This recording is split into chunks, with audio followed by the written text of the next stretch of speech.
શિક્ષણ વિભાગ દ્વારા અને સમગ્ર શિક્ષા ગાંધીનગર દ્વારા જ્ઞાન સહાયકની જાહેરાત આપવામાં આવેલી હતી અને જ્ઞાન સહાયકની જાહેરાત સંદર્ભે આજરોજ ઉચ્ચતર માધ્યમિક વિભાગના અંદર જ્ઞાન સહાયકોની ભરતીનો કેમ્પ રાખવામાં આવેલો છે. ખાસ કરીને આપણે કચ્છની વાત કરીએ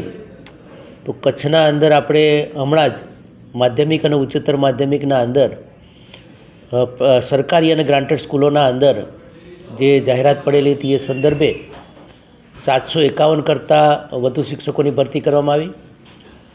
અને જે જગ્યાઓ ખાલી હતી એ ખાલી જગ્યાના અંદર એ જ્ઞાન સહાયકની આપણે અગાઉ નિમણૂક કરેલી હતી અને આ બીજા તબક્કાની જ્ઞાન સહાયકની નિમણૂક આજરોજ આપણે રાખેલી છે.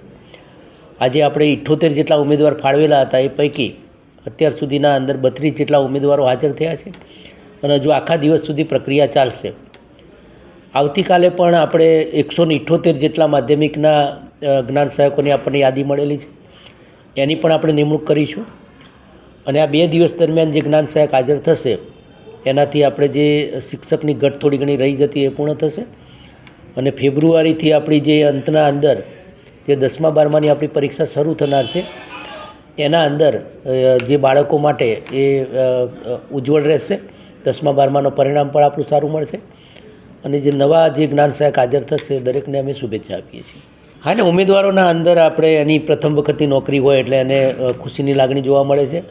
અને અમને પણ જે સ્કૂલોના અંદર જ્યાં ઘટ હતી ત્યાં અમને ટીચર્સ મળી રહ્યા છે.